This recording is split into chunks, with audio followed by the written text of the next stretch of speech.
장원 한자네. 여덟 꼬마 아홉 꼬마 장원 한자는 역시 장원 한자가 전문입니다. 15880979 장원교육 교재부터 다르니까. 장원 한자. 안녕하세요. 장원교육의 담당자예요. 저도 뇌생맘 팬입니다. 제 아이 생각하면서 재미있게 만든 장원 한자 많은 문의 부탁드립니다.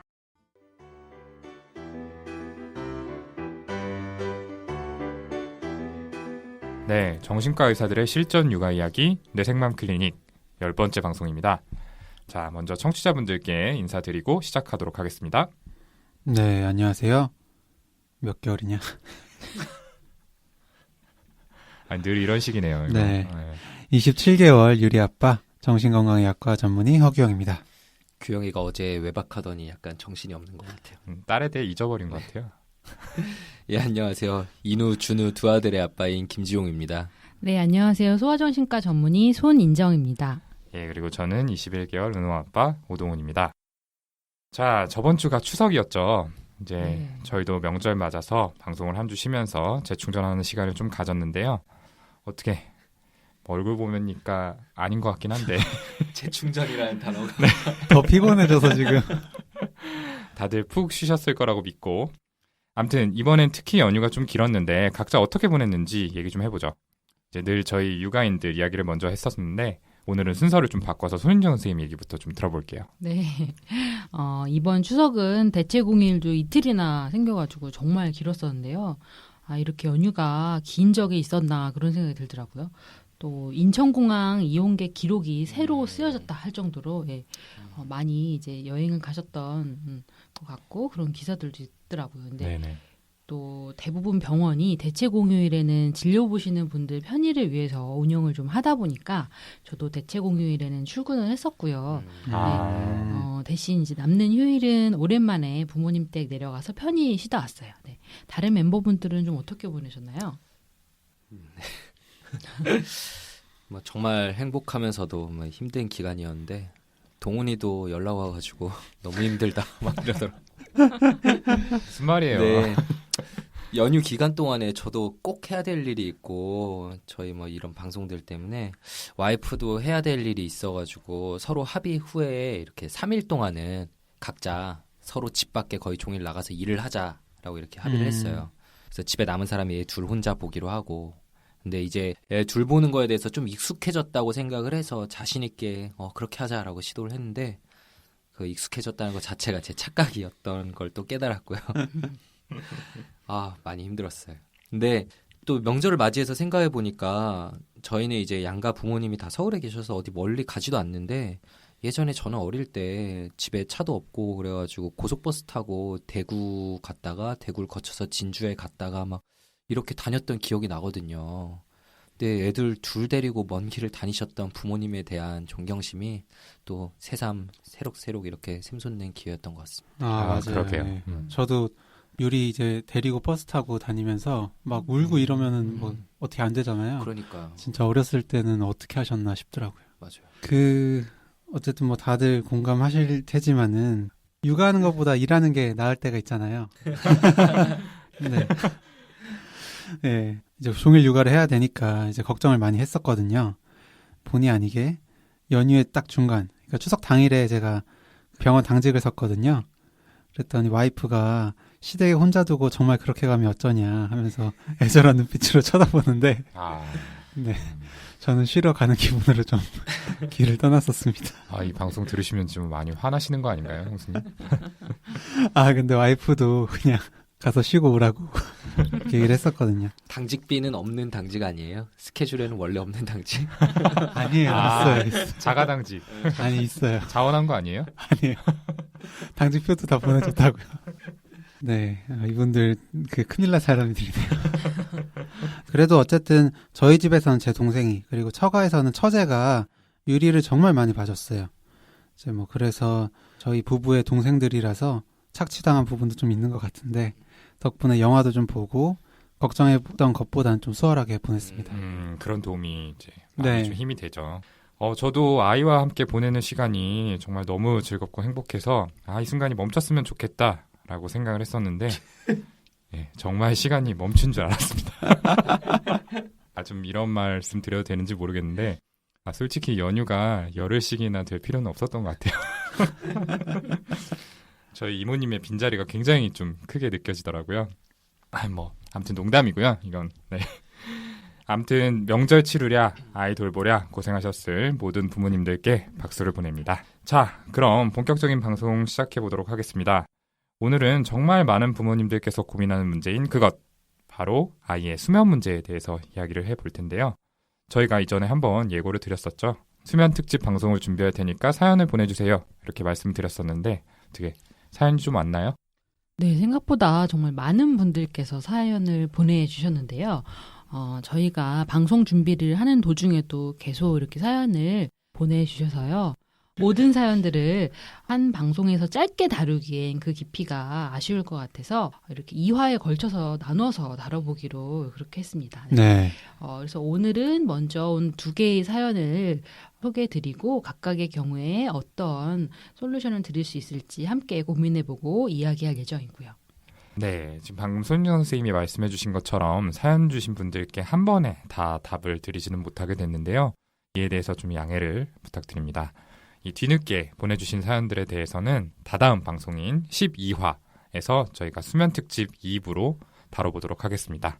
그리고 또 중요한 공지가 하나 있어서 방송을 시작하기에 앞서서 미리 말씀을 드리려고 하는데요. 저희가 기존에는 사연 메일 주소를 알려드리고 어떠한 사연이든지 보내주시면 좀 답장을 드리고 가능한 대로 방송을 통해서 소개도 드리고 그런 식으로 방송을 진행을 하고 있었는데 너무 감사하게도 예상보다 많은 분들께서 사연을 보내주셔서 저희가 미처 다 답장을 드리지 못하고 있는 그런 상황이 됐습니다. 저희도 답장이 밀려있는 메일을 볼 때마다 좀 죄송스러운 마음이 크고 또 소중한 사연을 보냈는데 답장을 못 받으시는 분들도 마음이 편치 않으실 것 같아서 앞으로는 좀 진행 방식을 바꿔보려고 하는데요. 저희가 이제 다음 방송이죠. 이제 11화에서 이제 그 다음 방송에 다룰 주제에 관해서 좀 미리 공지를 할 예정입니다. 예. 그래서 그 공지된 주제에 대해서 좀 물어보고 싶으신 게 있는 청취자분들께서는 정해진 기한까지 해당 주제에 관해서 사연을 보내주시면 그 이야기를 바탕으로 저희가 방송을 준비해 보도록 하겠습니다. 여기에 대해서는 좀 양해 부탁드리고 다시 한번 많은 사연 보내주셔서 감사하다라는 말씀을 드립니다. 그럼 오늘의 첫 번째 사연 이제 소개해 드릴 텐데요. 저희 김지용 선생님께 좀 소개를 부탁드릴게요. 네. 저희 아이는 첫 남자아이로 이제 144일, 그러니까 4개월 21일입니다. 다른 때는 얌전하다가도 자기 전에 자는 중간에 깨면 소리를 지르면서 힘들어합니다. 잠들기 전에도 안아서만 재워서 침대에 눕혀서 재우려고 놔두면 소리 지르며 울어서 토닥거려주면 손다리를 떨며 자지러지게 우는데 언제까지 안아서 재울 수는 없어서 어떻게 해야 되나. 그리고 아이가 이제 누워서 자는 걸 힘들어해서 고민입니다. 아기 아빠는 우는 거 토닥거리기만 한다면서 자기가 그냥 아기띠 메고 바로 안아버립니다. 그런데 아기 몸무게는 계속 늘어나고 저는 점점 안아 재우기가 너무 힘든데 좋은 해결책이 없나요? 네, 사연 잘 들어봤습니다. 제 아이를 지금 안아서 재우고 계신데 앞으로 좀 눕혀서 재우고 싶은데 어떻게 해야 하나 라는 사연인데요. 듣고 좀 어떤 생각들을 하셨어요? 아마 애 키워보신 분이라면 저 고민을 한 번도 안 해보신 부모님은 없을 거라고 생각을 하고요. 저도 아이들이 저 나이 때 진짜 눕혀서 재우려고 온갖 시도를 해봤는데 좀처럼 안 되더라고요. 결국 포기하고 안아서 재우다가 이제 다 잠들었다 싶어서 이렇게 내려놓으면 다들 이제 상상해 가시죠. 어떤 상황인지. 네. 귀신같이 딱 깨서 막 울고. 그러니까요. 네, 그 등센서라는 말 있잖아요. 네네네. 아기 키우는 부모님들은 다 아실 텐데 바닥에 닿는 순간 진짜 반사적으로 알아차린다고 해서 붙여진 말이죠. 이게 정말 기막히게 작동하더라고요. 최대한 살살 내려놓고 손도 이렇게 얘한테 페이크로 넣어놨다가 마지막 순간에 조심조심 싹 빼는 순간 딱 여지없이 작동을 해요. 맞아요. 네. 가끔 우리 애는 등 센서 그런 거 없는 것 같은데 이런 친구들 가끔 있는데 보면 진짜 부러웠어요. 맞아요. 맞아요. 지용이 형이 이제 저희 유리 태어나기 전에 등 센서 조심해라 얘기해줬었거든요. 그런 경고해줬던 게 기억이 나고요. 근데 사실 이 등 센서라는 게 공식적으로 사용하는 용어는 아니잖아요. 이제 소아정신과나 아니면 소아과 공부할 때도 특별히 들어본 적은 없었던 것 같아서 좀 찾아봤는데 여러 가지 의견이 있더라고요. 제일 많은 의견은 이제 모로반사에 의한 거라는 건데요. 모로반사가 뭐죠? 손인정 선생님? 저한테 이렇게 슬쩍 넘기시는 것 같은데요. 되게 싸늘했어요. 그 표정. 네, 전문가시니까. 모로반사는 신생아 시기에 정상적으로 나타나는 원시 반사들 중에 하나로 머리나 몸의 위치가 바뀔 때 아이가 팔과 손을 몸 바깥쪽으로 쫙 펼쳤다가 무언가를 갑자기 움켜쥐듯이 확 안쪽으로 이렇게 움츠러드는 그런 반사를 말하죠. 아이를 눕힐 때 필연적으로 머리랑 몸의 위치가 이렇게 달라질 수밖에 없잖아요. 이 과정에서 모로 반사가 나오면서 아이가 깜짝 놀라게 되고 그래서 잠에서 깨게 된다는 건데요. 팔다리의 움직임을 줄여주기 위해서 신생아들을 속삭에 이렇게 해서 눕히는 이유도 여기에 있죠. 네, 맞습니다. 그래서 저희 애도 참 속삭이를 많이 해주고 했는데요. 이 손인정 선생님께서 굉장히 잘 말씀해 주셨는데 이 모로 반사는 사실 3개월이 지나고 나면은 자연스럽게 사라지는 게 일반적입니다. 그래서 아마 이제 3개월 이전의 아기들에게는 해당이 될 것 같은데 이 사연 속 아기는 144일, 4개월 21일이라고 얘기를 했죠. 이제 만 5개월이 되어가는 시점이라 아마도 모로 반사 시기는 지나지 않았을까 싶어요. 또 제 경험상에 이 등 센서라는 것도 그 이후에 좀 계속 작동하는 느낌이기도 했고요. 네. 그래서 단순히 그냥 엄마한테 안겨있는 그런 따뜻하고 포근한 느낌이 사라지는 걸 알아채는 거다라는 의견도 있어요. 신생아는 태어난 지 얼마 안 되었기 때문에 엄마 자궁 속과 비슷한 환경에서 편안함을 느낀다고 하는데요. 그런 맥락에서 이제 엄마의 체온을 느낄 수 있도록 그런 밀착된 상태를 더 좋아하는 건 당연하겠죠. 또 안겨있다 보면은 아무래도 움직임이 제한이 되는데 이것도 좁은 자궁 속에 웅크리고 있는 것과 좀 비슷한 면이 있기도 하고요. 네, 맞아요. 근데 그리고 뭐 또 하나 가능성은 아기가 이미 안겨서 자는데 익숙해져 버린 그런 경우인데요. 흔히들 이제 뭐 손 탄다고 표현을 하죠. 그 잠들기 전에 줄곧 안아서 재웠다고 하시니까 사연 속 아기도 이 경우에 해당하지 않을까 싶어요. 그리고 뭐 이 시기에는 어쩔 수 없는 문제일 것 같기도 하고 이 나이 때는 사실은 이제 뭐 비슷한 문제를 가진 대부분의 아기들이 여기에 또 해당하기도 하겠죠. 아기를 키워본 적 없는 초보 부모님들은 뭐 저도 그랬고요. 아기가 울면 어떻게 다뤄야 할지 감을 잡기가 어렵잖아요. 이게 배가 고픈 건지 뭐 기저귀에 쉬싸서 그런 건지 아니면 잠이 오는 건지 똑같이 다 우니까 결국에는 뭐 때문인지 구분하는 게 쉽지가 않아요. 그러니까 일단 안아주고 안아서 달래다 보면 아기가 진정하고 잠에 들거든요. 그리고 또 아기가 예쁘고 신기하니까 그냥 별 이유 없이도 수시로 안아보죠. 네, 이렇게 안고 있다 보면 또 아기가 잠이 잘 들거든요. 특히 아기띠하고 뭐 이러고 있으면. 그런데 사실 아기는 신생아 초기부터 수면과 관련된 환경적인 요소들을 이렇게 학습하게 되거든요. 어두운 방, 부드러운 이불의 촉감, 자장가 소리 이런 것들이 대표적인데 이게 뇌 속에 각인되어서 좀 더 잠을 잘 잘 수 있게 도와주는데 이거를 수면 연상이라고 부릅니다. 근데 자꾸 아기를 안아서 재우다 보면 엄마나 아빠가 안아줬을 때 경험하는 그런 토닥임이나 아까 말한 따뜻한 느낌 이런 것들도 수면과 연결된 요소로 각인될 수가 있거든요. 네, 그렇죠. 수면 현상이 뭔지 조금 감이 오시지 않을 수도 있는데요. 가끔 보면 이렇게 미등을 켜놓고 주무시거나 자기 전에 잔잔한 음악을 틀어놓고 주무시는 분들이 계시잖아요. 네, 또 불면증 으로 좀 고통받고 계신 환자분들 중에서도 TV를 켜놓고 주무셔야 된다라는 분들도 계시는데요. 조명, 음악, TV 이런 것들이 수면 연상으로 작용한 결과라고 볼 수 있습니다. 간혹 잠자리가 바뀌면 잠을 잘 자지 못한다는 분들의 경우엔 본인 방의 환경이 이미 강력한 수면 연상으로 자리를 잡았기 때문이라고 볼 수 있죠. 네.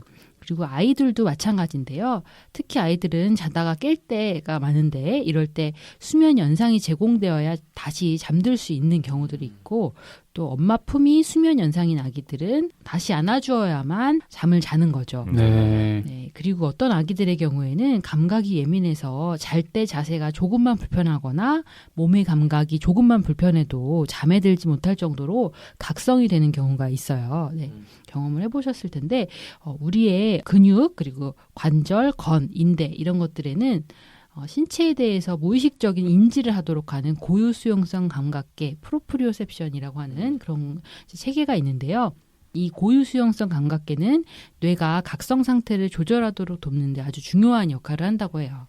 우리가 어떤 일을 하느라고 좀 조급하고 불안해질 때 일어나서 스트레칭을 하고 나면 좀 릴렉스가 되는 경험을 다 하시잖아요. 네. 네, 이것도 이런 원리라고 볼 수 있습니다. 고유 수용성 감각의 입력은 다른 감각에 과민 반응을 하는 걸 이제 줄여줄 수가 있는데요. 그래서 아이가 잠자리에 들기 전에 관절을 부드럽게 압박해주고 마사지를 해주는 것이 감각이 예민한 아이들에게 도움이 되고요. 또 어느 정도 이렇게 무게감이 있는 이불을 덮는 것도 큰 도움이 된다고 해요. 예, 또 다른 방법으로는 몸이 이렇게 기댈 수 있는 큰 베개 사이에 눕히는 것도 어떤 좀 압력을 줄 수 있는 방법이어서 도움이 될 수 있다고 합니다.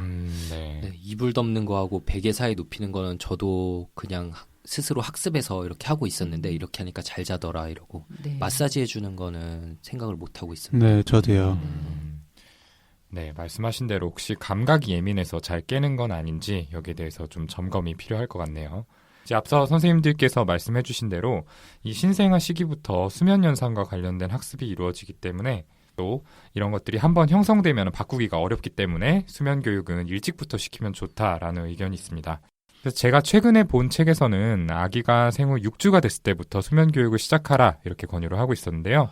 허경 선생님, 김정은 선생님 두 분은 혹시 수면 교육 시켜본 경험 있으세요? 6주. 얼마나 일찍 제가 시작했는지 기억은 안 나는데 뭐 루틴을 좀 만들려고 노력은 했었어요. 이제 목욕하고 로션 발라주고 노래 틀어주면서 토닥여주고 그리고 이제 마지막으로 젖병을 물려주고 이제 방에서 나오는 거였는데 먹다가 자연스럽게 잘 자더라고요. 아마 이제 젖병이 수면 연상이었던 것 같아요. 근데 이제 그렇게 수면 교육을 한다고 해도 6주는 아니고 사실 몇 개월 지나서였던 것 같은데 그냥 6주는 그냥 정신없는 시기 아닌가요? 그러니까 저도 생각을 못했던 것 같은데 근데 저만 생각 안 하고 와이프는 다 하고 있었던 거일 수도 있기 때문에 제가 지금 이 발언을 하면서도 좀 불안하긴 합니다. 근데 저희 애들은 둘 다 100일의 기적 시기부터 이렇게 통잠을 좀 자기 시작해서 비교적 잘 자는 편인 것 같아요.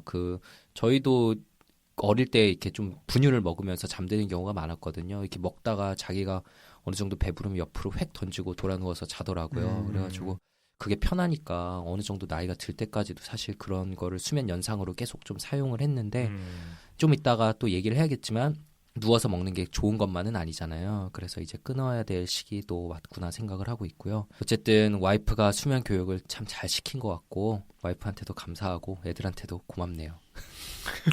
갑자기 이렇게 방어적인 좀 멘트로 이미지를 챙기시네요. 네. 저는 그냥 넘어갔는데 애들이 잘 자는 게 고마워서 근데 굉장히 고마운 일이긴 하죠. 아무튼 뭐 저도 수면 교육에 꼭 성공해서 아기를 따로 재워야겠다. 이렇게 좀 아기가 태어나기 전에 다짐을 했었거든요. 그래서 이제 방에 넣어놓으면 알아서 누워서 자는 굉장히 아름다운 그림을 상상을 했었는데 그래서 공부도 좀 하고 그랬던 기억이 납니다. 막상 애가 태어나고 나니까 아까 허경 선생님이 얘기하셨던 것처럼 정말 하루하루를 넘기는데 급급해지더라고요. 네, 지용이 형은 이제 100일에 기적의 통잠을 경험했다고 하는데 저희 애 같은 경우는 통잠을 자기까지 시간이 좀 꽤 걸렸어요.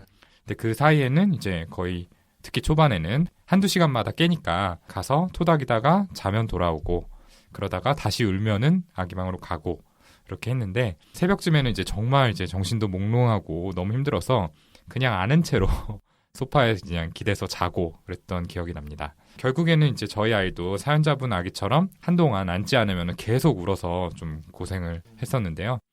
지금 생각해보면은 제가 좀 끈기가 없었던 건가 싶어서 이제 만약에 둘째를 갖게 되면은 다시 시도해봐야겠다 이런 생각도 좀 드네요. 그런 의미에서 손인정 선생님께서 좋은 수면 교육법이 어떤 건지 여기에 대해서 좀 설명을 해주시면 좋을 것 같아요. 네, 좋은 수면 교육을 위해서는 가장 좀 우선적으로 해야 되는 과정이 있거든요. 그거는 이제 아이의 수면 패턴을 부모님께서 정확하게 파악하는 단계라고 볼 수 있는데요. 아이를 몇 시에 눕혔을 때 보다 편안하게 잠들었는지 또 덜 깼었는지 그리고 몇 시간을 자고 아침에는 몇 시에 깼을 때 낮 동안의 컨디션이 좋았고 밤에 또 잠들기 쉬웠었는지를 이렇게 일기처럼 기록을 해서 파악해보고 우리 아이한테 알맞은 수면 스케줄을 정하는 이런 단계가 제일 먼저 필요하다고 볼 수 있죠. 네. 그 다음으로 해볼 수 있는 방법으로는 점진적 속어법이라는 방법을 소개해드리려고 하는데요. 앞서 저희가 방송했던 화에서 말씀드렸던 것처럼 두 돌 이전의 아이에게는 울음과 욕을 요구에 민감하게 반응해 주는 것이 아이에게 매우 중요하고 애착 형성에도 중요하다 이렇게 말씀을 네네. 드렸었는데요. 근데 두 돌 이후의 아이들에게는 지금부터 말씀드릴 이 점진적 속어법을 시도해 볼 수 있겠어요. 네. 점진적 속어법은 초장부터 우는 걸 무조건 무시하는 것이 아니라 조금씩 인터벌을 이제 늘려가서 아이가 좀 거기 적응할 수 있게 하는 방법인데요. 처음에는 이제 적절한 수면 시간에 아이를 눕게 하고 그 방에서 이제 나오시는 거죠. 그러다가 아이가 울면 이제 처음에는 5분간만 참고 기다리다가 들어가서 한 10초 정도만 슬쩍 막 적극적으로 안아주시고 달래주시고 아이가 이제 원하는 행동을 강화해 주시는 것이 아니라 잠시 머물러서 지켜봐 주시고 바로 나오시는 거죠. 그리고 그 다음 날에는 5분을 8분 정도로 좀 늘려보시는 거예요. 그리고 그 다음 날에는 11분 정도, 또 그 다음 날에는 뭐 14분으로 이렇게 조금씩 늘려서 아이가 울다가 혼자 잠드는 것에 적응할 수 있도록 시간을 충분히 주어서 이렇게 조건화 과정을 거치게 되는 거죠. 근데 그렇다고 두 돌 이후에 모든 아이들에게 성공할 수 있는 방법은 또 아니어서 얼마간 시도를 좀 해봐도 소용이 없으면 우리 아이한테는 무조건 밀어붙여서는 안 되고 좀 다른 방법을 찾아야겠구나 이렇게 생각을 하셔야겠죠. 네. 익스팅션이라고 하는 이 속어는 행동 뒤에 이제 뒤따르는 강화를 차단함으로써 행동에 변화를 주는 방법이죠. 이 속어의 방법을 아이들의 수면 습관에도 적용해 볼 수 있겠네요. 그런데 아직 수면 습관이 형성되지 않은 아기와 또 사연 속 아기처럼 안겨서 자는 것에 이미 익숙해져 버린 경우는 좀 다를 것 같은데 이미 형성된 수면 습관도 바꿀 수가 있는 거죠? 네, 한번 형성되면 바뀌는 게 쉬운 일은 아니지만 노력을 기울이고 점차로 해나간다면 바꿀 수가 있죠. 네. 그런데 사실 아이가 우는데도 그걸 막 계속 지켜보고 있는 게 쉬운 일은 아니잖아요. 아까 손인현 선생님 5분, 8분, 11분 얘기할 때도 네. 나는 과연 그렇게 할 수 있을까 이 생각이 막 들었는데 얼마 전에 저희가 방송에서 다뤘던 이야기 중에 남편이 아이를 방 안에 두고 혼자 잠들도록 하는데 그걸 보는 게 너무 힘들다라는 어머니 사연이 있었죠. 눕혀놨는데 이제 울고 있으면 마음이 아프기도 하고 뭐래도 막 진정이 안 될 것 같으니까 그냥 얼른 달래주자 싶어서 다시 바로 안게 되는 게 부모 마음인 것 같거든요.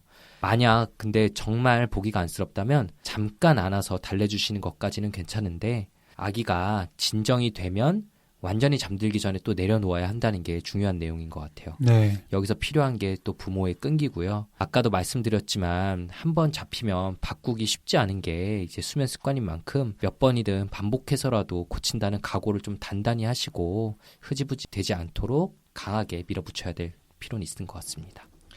네, 이렇게 좀 수면 교육에 대해서 설명을 해주셨는데요. 이제 아까 말씀하신 내용 중에 이제 두 돌 이후에는 이런 방법을 적용해 볼 수 있다 이렇게 얘기를 해주셨잖아요. 근데 이제 사연 보내주신 이 어머님의 아이는 아까 사연 속에도 나왔지만 이제 4개월이 조금 넘었다라고 말씀을 하셨는데 그럼 이렇게 좀 어린 나이에 한번 수면 습관이 형성이 된 경우 이걸 바꾸기 위해서는 좀 어떻게 해야 될까요? 일단 그냥 좀 참아야 되는 건지. 네. 네, 그리고 사실 지금 사연을 보내주신 그 어머님의 아이는 4개월 조금 네네. 넘은 상태라서 방금 말씀드린 그런 속어의 방법 이런 것들을 쓰기에는 아이한테 좀 무리일 수가 있죠. 아이가 또 어리기도 하고요. 네, 그렇죠. 네, 그래서 두 돌 이전의 아이들한테는 그 이전 화에서 말씀드렸던 것처럼 어떤 울음이나 요구에 좀 즉각적이고 민감하게 반응을 해주시는 것이 아이의 어떤 그 감정 조절 능력이라든지 또 엄마와의 애착이라든지 이런 것들에 있어서 더 중요하다고 볼 수 있기 때문에 우선은 이렇게 자다 깨서 울고 할 때는 적극적으로 달래주시고 하는 과정을 두 돌 이전에는 하시되 조금 더 부가적으로 도움되실 수 있는 방법들은 혹시 감각이 좀 예민해서 그런 건 아닌지를 좀 살펴보신 다음에 어떤 이제 관절 또 근육 이런 마사지라든지 다른 여러 가지 이제 편안하게 해줄 수 있는 방법들을 같이 해보시면 좋을 것 같다는 생각이 들었습니다. 그러니까 속어법은 아니지만 일단 눕혀놓은 상태에서 뭐 마사지를 해준다든지 조금 아이를 편안하게 해줄 수 있는 방법을 찾아보라는 그런 말씀이시죠? 네, 그렇죠. 네네. 네. 굉장히 좋은 말씀 해주신 것 같고요. 그리고 또 아기가 원래 자던 환경을 좀 세밀하게 살펴서 최대한 동일하게 맞춰주는 것도 중요할 것 같아요. 방 안의 밝기라든지 아니면 잠자리 근처의 물건이라든지 하는 것들 말이죠. 안겨서 자던 것과 누워서 자는 것이 뭐 같을 수는 없겠지만 그 이외의 환경이 좀 비슷하다면 아기가 좀 더 편하게 잠들 수 있지 않을까 싶어요. 네, 그렇죠. 그런데 이제 이렇게 간혹 누워서 잘 못 자는 아이들 중에서 좀 기질적인 문제가 있는 경우가 있습니다. 이 신생아 역류가 대표적인데요. 이 장기의 발달이 아직 충분히 이루어지지 않은 탓에 위로 내려갔던 음식물이 다시 역류해서 식도로 넘어오는 그런 증상을 말합니다. 가끔 어린아이들이 입에서 이렇게 흘러나오듯이 음식을 개어낼 때가 있잖아요. 이제 이런 게 이 역류로 인해서 나타나는 현상이라고 볼 수 있는데요. 또 토하지 않더라도 뭐 신트림을 반복하거나 좀 냄새가 심한 방귀를 뀌는 경우에도 이런 것들을 의심해 볼 수가 있습니다. 근데 이런 아이들은 이제 자려고 눕혔을 때 안았을 때에 비해서 굉장히 많이 보채게 되는데요. 이 수직으로 선 자세에서는 중력의 도움으로 음식이 아래로 좀 잘 내려갔지만 이 누운 자세에서는 뭐 아시다시피 역류가 좀 쉽게 일어날 수밖에 없겠죠. 그래서 아이들이 좀 불편감을 느끼게 되는 그런 원리입니다. 그래서 이렇게 신생아 역류가 있는 경우에는 좀 수면 교육을 뒤로 미루고 당분간은 아이한테 맞춰주는 게 필요하겠죠. 보통은 6개월이 지나면서 이런 증상이 많이 줄어든다고 하니까요. 조금 지켜보시는 것도 방법일 것 같아요. 네. 그런 경우에는 사실 몸이 불편해서 그런 건데 무작정 아기를 눕혀서 익숙해지길 기다릴 수는 없는 거잖아요. 그러고 보니까 아까도 잠깐 얘기했지만 눕힌 상태에서 우유를 먹이는 거는 좋지 않다는 그런 생각은 당연히 들고요. 빤다는 행위가 주는 그 안정감하고 포만감 때문에 잘 자는 경우도 있지만 반대로 역류가 일어나게 되는 경우에는 아기가 더욱 자기 힘들어할 테니까요. 근데 뭐 사실 저희 애들도 자기 전에 찡찡거릴 때 분유를 먹으면서 잠들 때가 많았는데 그러면 편하게 수면에 드니까 부모 입장에선 사실 좀 편하거든요. 네. 사실 뭐 저도 그랬어요. 네. 이렇게 많은 부모님들께서 자다가 아이가 배고파서 깰까봐 이제 아이를 재우면서 우유를 먹이시거나 젖을 물리는 경우가 굉장히 많죠. 근데 이런 방법은 좀 역류를 일으킬 수도 있고 또 아이가 자다가 깨서 이제 좀 젖을 찾는 그런 상황이 생길 수도 있습니다. 이제 뭔가를 입에 물고 빤다는 행위가 수면 현상으로 작용했기 때문인데요. 그래서 외국 육아 서적에는 먹이고 놀게 하고 그 다음에 재워라, 이 순서를 지켜라라는 이야기가 나와 있어요. 그래야 아이가 더 잘 잘 수 있고 자다가 깨더라도 엄마를 찾지 않고 혼자 잘 수 있다는 그런 겁니다. 이거를 그래서 영어로 eat, activity, sleep의 순서를 지키면 이제 당신의 시간, your time을 가질 수 있다라고 해서 앞 글자를 따서 이제 EASY, easy 이렇게 부른다고 합니다. 아마 이렇게 좀 외워두시면 기억하시기 쉽지 않을까 싶어요. 좀 유용한 내용인 것 같네요. 네. 저희 첫째는 이제 막 자러 갈 때 막 나 우유 먹고 잘래 요즘 막 이런 말 하기도 하고 누워서 우유 먹을래 이러기도 하고 자다가 깼을 때 우유를 내놓으라고 할 때도 막 있거든요. 근데 빤다는 행위가 수면 연상으로 되어 있는 것 같고 지금 오동훈 선생님 말한 것처럼 그리고 그 이지는 전 잘 몰랐던 개념인데 되게 괜찮아 보이네요. 요즘은 자기 전에 먹고 자는 걸 별로 안 하고 아들 둘 다 저녁 시간에 배불리 먹고 놀다가 자고 이렇게 돌아가고 있는데 그래서 그런지 요즘 저희 집이 좀 평안하게 돌아가는 것 같아요. 저랑 와이프랑 이전에는 잘 못하던 애들 자고 나서 TV 보거나 막 각자 뭐 컴퓨터 좀 하면서 노는 시간 이런 것도 최근에 좀 생겼거든요. 네. 저는 이제 아기 태어나고 얼마 안 돼서 저도 외국 육아 서적을 봤는데 이지가 나오더라고요. 그래서 이지를 책에서 보고 와이프한테 좀 그 내용을 따라 해야 된다라면서 좀 강조한 적이 있었어요. 근데 사실 아기 잘 때가 유일하게 좀 쉴 수 있는 시간이라서 저도 아까워서 안 자게 되더라고요. 마치 이제 일할 때는 엄청 피곤해서 집에 가면 바로 자야지 하다가도 집에 들어오면 이제 쌩쌩해져서 아까워서 새벽까지 노는 그런 느낌. 그리고 저는 또 하나 말씀드리고 싶은 게 남편분하고 수면 교육에 대해서 구체적으로 좀 이야기해 보시는 걸 권유드리고 싶어요. 주변에 보면은 어머니들은 수면 교육에 대한 의지가 있는데 이제 아버지들이 잘 협조가 되지 않는 경우가 많아요. 사연자분도 아이를 눕혀서 토닥이는데 남편이 금방 아기띠를 해버린다고 하셨잖아요. 남편분은 이제 아이의 수면 문제를 어떻게 생각하는지 들어보고 방법에 대해서도 이 두 분 간에 조율을 해야 효과적인 수면 교육이 이루어질 수 있을 거라고 생각을 합니다. 네, 좋습니다. 자, 이 정도로 좀 마무리를 해보려고 하는데요. 오늘 저희가 드린 말씀이 사연자분의 고민을 해결하는데 조금이나마 도움이 되었으면 좋겠습니다. 그럼 이어서 두 번째 사연으로 넘어가 볼 텐데 이제 두 번째 사연은 저희 허규영 선생님이 좀 읽어주시죠. 네. 저는 15개월 터울에 남매 연년생을 둔 아이 엄마입니다. 첫째가 36개월 남자아이인데 무척 예민합니다. 이 녀석이 어렸을 때부터 참 많이 울었습니다. 100일이 될 때까지는 거의 내려놓지 않고 키웠습니다. 간혹 졸거나 먹을 때를 제외하고는 계속 울었거든요. 주민분이 제가 아이를 울게 내버려 둔다고 오해를 하실 정도로 아이를 안고 달래는데 그렇게 울었네요. 돌 지나면 잘 잔다고 하던데 그렇진 않더라고요. 야제증인지 야경증인지 자다가 깨서 고래고래 소리를 지르며 우는 날이 일주일에 최소 한 번 이상이었고, 한 번 울기 시작하면 진정이 되는데 그 평균 1시간 정도 걸리곤 했습니다. 어떻게 해서도 잘 진정이 안 되곤 했어요. 좋아하는 노래를 불러주면 잠깐 관심을 갖다가 다시 울었고, 말도 안 되는 요구 밖에 나가라, 업고 다녀라, 뭘 갖고 와라 등등의 요구도 들어줘도 잠시뿐이었어요. 호통을 치기도 하고 원하는 요구를 들어줘도 크게 효과적이란 생각은 들지 않았습니다. 신나게 뛰어놀거나 그냥 집에서 있었던 날의 차이도 없는 듯합니다. 그렇다고 제게 혼났거나 억울한 일이 있어서 그런 것 같지만도 않고요. 아이가 3살 정도가 됐을 때는 저도 이 상황이 매우 익숙해져서인지 평온한 마음으로 아이 옆에 묵묵히 앉아 있을 수 있게 됐어요. 또 철분 검사를 해보니 빈혈이 있다고 해서 철분제를 먹이니 좀 나아졌어요. 그래서 그런지 아니면 아이가 많이 커서 그런지 자다 깨서 우는 횟수는 점점 줄어들어 한 달에 한 번씩 울다가 2달에 한 번, 또 분기별 이렇게 바뀌어 갑니다. 한 번 또 울기 시작하면 조용히 들어가 손을 등에 올려두게 해주면 손을 올려두고, 그마저 거부하면 그냥 옆에 끝날 때까지 엄마 옆에 있어, 엄마 도움 필요하면 알려줘 하고 그냥 옆에 앉아 있습니다. 어렸을 때부터 아기가 편안하게 잘 수 있도록 수면 습관에 나름 신경을 많이 쓰고 있습니다. 11개월부터 아이는 같은 범퍼하우스, 매일 같은 시간에 잠을 청하고 있고, 잠을 자기 직전에는 늘 같은 순서로 반복하고 있습니다.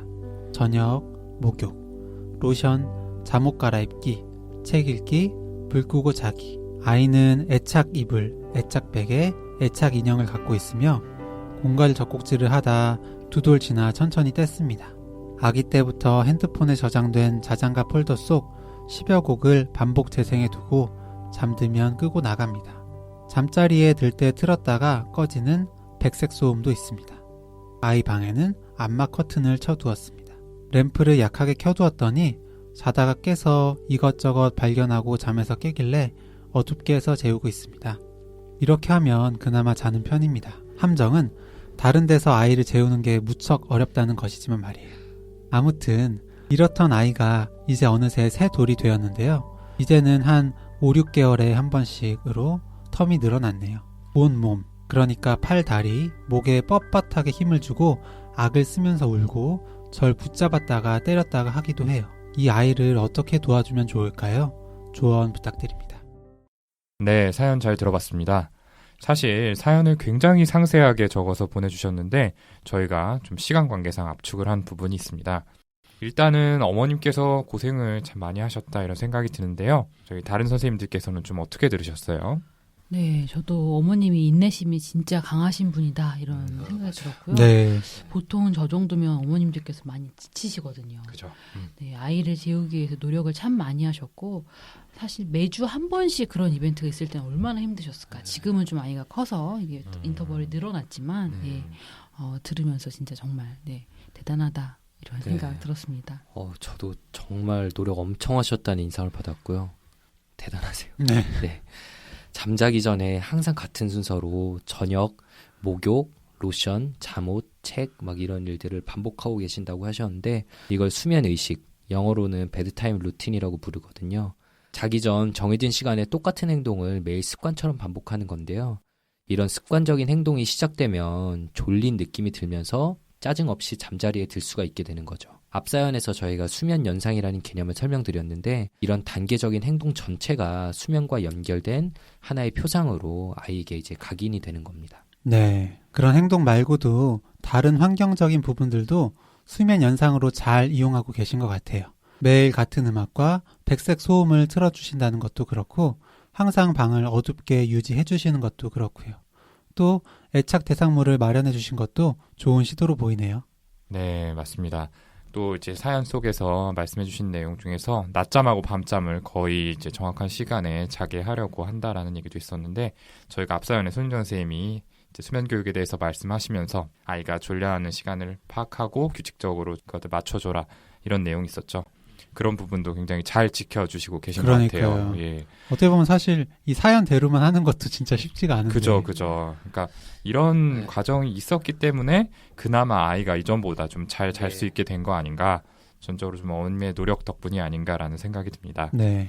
그런데 이제 어머님이 하신 얘기 중에서 아이가 뭐 야제증인지 야경증인지 너무 소리를 심하게 지르고 진정이 안 되더라 이런 얘기를 해주셨죠. 일단 야제증은 이제 한의학에서 사용하는 개념이니까 예, 차치를 하고요. 이 야경증에 대해서 야경증은 정신과에서도 사용하는 진단이니까 한번 짚고 넘어가면 좋을 것 같아요. 저희 손인정 선생님께 설명 좀 부탁드릴게요. 네, 밤에 자다가 깨어서 이제 심하게 소리를 지르는 경우에 야경증인가 하고 좀 짚고 넘어가야 되죠. 네, 야경증은 여자아이보다는 남자아이에게 더 많은 것으로 알려져 있고요. 자다가 갑자기 깨어나서 울거나 또는 울지 않을 수도 있어요. 예, 소리를 지르고 굉장히 겁에 질린 모습을 보이고요. 깼지만 주변 환경과 사람을 잘 알아보지 못하는 모습을 보이고요. 네, 저희가 진압력이 없다라고 이제 설명을 드리는데요. 그리고 맥박이 빨리 뛰거나 동공이 확대되거나 가쁜 호흡을 보이는 등 자율신경계 항진 증상이 흔히 동반되고요. 그리고 무엇보다 다시 잠들고 다음 날 아침에 일어나서 아이에게 어제 그렇게 깨서 울었던 거 기억하냐고 물어보면 아이는 그걸 기억을 하지 못해요. 네, 완전히 의식이 깨어났던 것이 아니기 때문에. 네. 네네. 그러면은 이 사연 속 아이의 경우에는 야경증이다 이렇게 좀 볼 수 있는 건가요? 이 적어주신 내용만으로는 좀 판단이 어려운데요. 야경증은 대체로 흥분을 가라앉히려는 보호자의 노력에 거의 반응을 하지 않거든요. 또 손인정 선생님이 설명해 주신 것처럼 진단 기준상에 당시 상황을 기억하지 못해야 한다는 내용이 포함되어 있어요. 그런데 사연 속 아이는 어쨌든 어머니가 노래를 불러주면 잠시나마 관심을 갖기도 하고 이것저것 요구를 하는 모습도 있잖아요. 이런 점들을 고려해 봤을 때 야경증일 가능성은 낮지 않나 하는 생각이 드네요.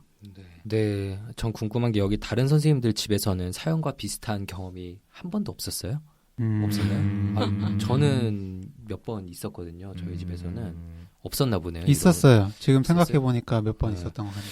저는 근데 사실 네. 그렇게 울 때 와이프가 하기 때문에 전 기억을 못하는 경우도 많거든요. 주무시고 네. 계셨겠죠. 와이프가 그러니까 기억을 저한테 못하는 거겠지. 지난밤에 애기 2번 깼는데 기억해라면 기억이 없는데.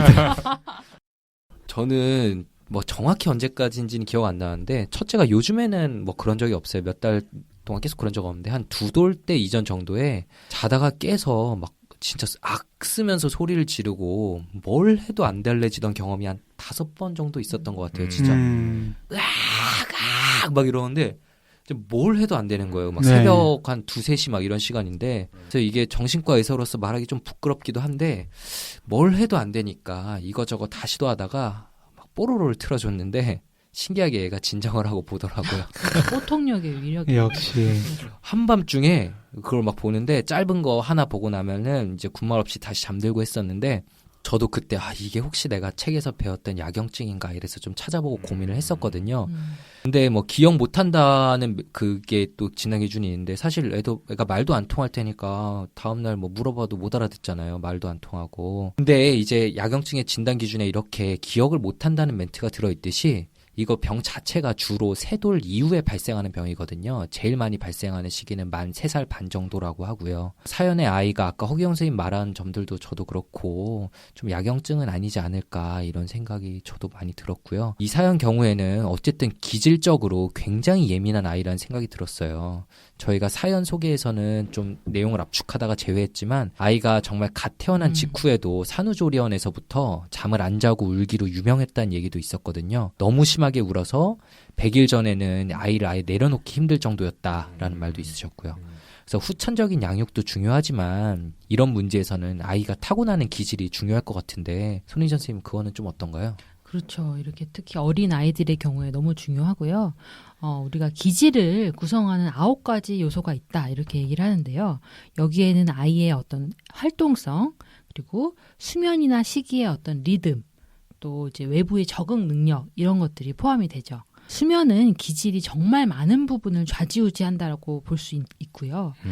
네, 그리고 하지만 비교적 잘 자고 잘 먹는 우리가 흔히 이지베이비라고 분류하는 아이들도 신경계가 발달을 해나가는 미숙한 상태이기 때문에 수면 각성 체계가 당연히 완전할 수 없는 거고 수면 문제는 대부분의 부모님들이 정도의 차이는 있지만 겪고 계신 어려움이니까 사연 보내주신 어머님들께서도 힘을 내셨으면 좋겠습니다. 네, 기질이 참 중요한 부분이죠. 그런데 저는 또 어머님이 하신 이야기 중에 빈혈이 있어서 철분제를 먹였더니 아이가 잠잘 때 보채는 것이 좀 줄어들었다라는 부분이 좀 인상적이었거든요. 빈혈하고 수면 간에는 어떤 연관관계가 있나요? 네. 그 부분은 이제 저도 막연하게만 알고 있던 부분이라서 이번 방송을 준비하면서 좀 논문을 찾아봤는데요. 이 철분 야, 안 어울리게 공부를 좀 하셨네. 아니 습관적으로 좀 논문 찾아보는 게 습관적으로 몸에 배어 있어서 그만 또 찾아보고 말았네요. 그 단어 뜻 잘못 하시는 거 아니에요? 습관적으로라는 단어? 아무튼 이 철분 결핍이 도파민이나 세로토닌 또 가바 같은 신경 전달 물질 시스템에 영향을 미치기 때문에 이제 수면에 영향을 준다라는 이야기가 있었습니다. 특히 도파민의 경우에는 수면 조절, 그 중에서도 이 렘 수면의 질과 양, 타이밍을 결정하는 데 중요한 역할을 한다고 하고요. 가바의 경우에는 이 렘 수면 단계로 들어가고 나오게 만드는 신호의 역할을 한다고 해요. 이 수면이란 이제 렘 수면하고 비렘 수면으로 이루어져 있는데 이 두 가지가 적절하게 전환되면서 조화를 이루어야 하죠. 근데 철분 결핍이 지속이 되면은 이 신경 전달 물질 체계를 변화시켜서 수면의 전체적인 질을 좀 떨어뜨리게 되는 겁니다. 특히 아기들의 경우에는 이제 성인에 비해서 렘 수면의 비중이 좀 높은 부분이 있잖아요. 그러니까 아무래도 좀 더 영향을 받지 않을까 이런 생각도 좀 드네요. 사연자분께서 궁금해하신 건 아이를 어떻게 도와줄 수 있느냐이니까 이제는 그 부분에 대해서 좀 얘기를 나눠보도록 하겠습니다. 자, 어떤 방법이 좀 있을까요? 네, 제일 중요한 것은 규칙적이고 충분한 수면이에요. 해결책이 너무 당연하고 기본적이죠. 네. 아이가 야경증인지 아닌지 저희가 사연의 내용만 가지고는 확실히 좀 판단할 수는 없지만 수면 부족이 야경증을 악화시킬 수 있는 요인으로 알려져 있으니까 충분한 수면 시간을 가질 수 있도록 해보는 것이 필요할 것 같고요. 아이 수면 일지를 써보고 평소보다 잠이 줄어들어 부족하지는 않았는지 알아보는 것도 이제 도움이 될 수 있을 것 같습니다. 그리고 아이가 나이가 들었는데도 증상이 너무나도 심하고 가족들에게도 큰 고통인 경우에는 약물 치료를 좀 드물게 고려하기도 하는데 보통의 경우에는 야경증이 나이가 들면서 자연히 없어지는 한 꼬마 두 꼬마 세 꼬마 장원 한자 네 꼬마 다섯 꼬마 여섯 꼬마 장원 다 한자 장원 한자네. 꼬마 여덟 꼬마 아홉 꼬마 장원 한자는 역시 장원 한자가 전문입니다. 15880979 장원교육 교재부터 다르니까. 장원 한자.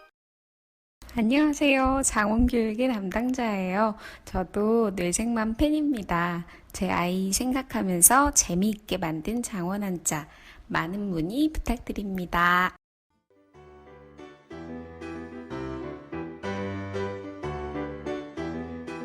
네, 정신과 의사들의 실전 육아 이야기 뇌생맘 클리닉 10번째 방송입니다.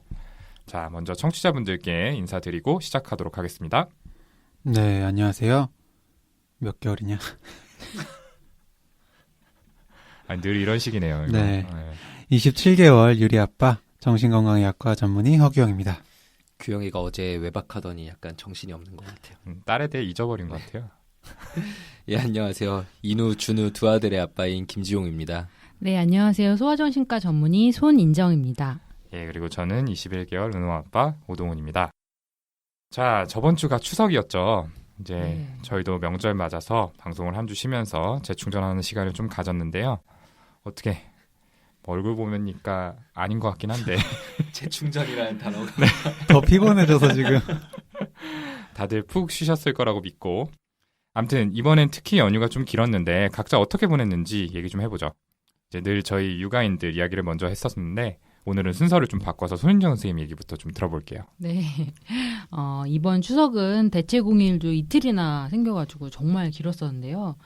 이렇게 연휴가 긴 적이 있었나 그런 생각이 들더라고요. 또 인천공항 이용객 기록이 새로 쓰여졌다 할 정도로 많이 이제 여행을 가셨던 것 같고 그런 기사들도 있더라고요. 근데 네네. 또 대부분 병원이 대체 공휴일에는 진료 보시는 분들 편의를 위해서 운영을 좀 하다 보니까 저도 대체 공휴일에는 출근을 했었고요. 대신 이제 남는 휴일은 오랜만에 부모님 댁 내려가서 편히 쉬다 왔어요. 네. 다른 멤버분들은 좀 어떻게 보내셨나요? 뭐 정말 행복하면서도 뭐 힘든 기간이었는데 동훈이도 연락 와가지고 너무 힘들다 막 이러더라고요. 무슨 말이에요? 네. 연휴 기간 동안에 저도 꼭 해야 될 일이 있고 저희 뭐 이런 방송들 때문에 와이프도 해야 될 일이 있어가지고 서로 합의 후에 이렇게 3일 동안은 각자 서로 집 밖에 거의 종일 나가서 일을 하자라고 이렇게 합의를 했어요. 그래서 집에 남은 사람이 얘 둘 혼자 보기로 하고 근데 이제 얘 둘 보는 거에 대해서 좀 익숙해졌다고 생각을 해서 자신 있게 그렇게 하자라고 시도를 했는데 그 익숙해졌다는 것 자체가 제 착각이었던 걸 또 깨달았고요. 많이 힘들었어요. 근데 또 명절을 맞이해서 생각해 보니까 저희는 이제 양가 부모님이 다 서울에 계셔서 어디 멀리 가지도 않는데 예전에 저는 어릴 때 집에 차도 없고 그래가지고 고속버스 타고 대구 갔다가 대구를 거쳐서